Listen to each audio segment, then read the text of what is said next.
Karon bitaw magsigig ingon ang mga pro Duterte, bisan sila si Vice President Sara hasta si President Duterte, ayaw gyud mo paghimo og rebellion og magrally mo must be peaceful rally.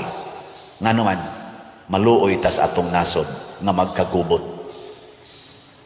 Gihigugma nila ang atong nasod.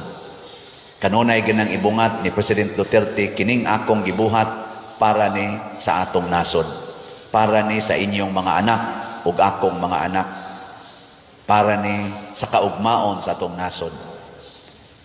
Nakahinumdom ko katubitang pag nangumpanya pa ni ang si President Duterte pagka-presidente, inigabot niya sa rally, ang una ganyang buhaton, iyang hagkan ang atong Philippine flag.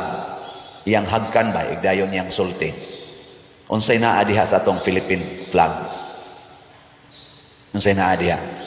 Daghang bayang napriso ana, kay wa mo anas kamot pagkanta sa pambansang awit. Wa mo ana ba? Kiha. Unsa may naa ang atong Philippine flag nga hagkan kanunay ni President Duterte? Naay word diha nga nindot kaayo. Ang atong soberenya, ang mamatay ng dahil sa'yo.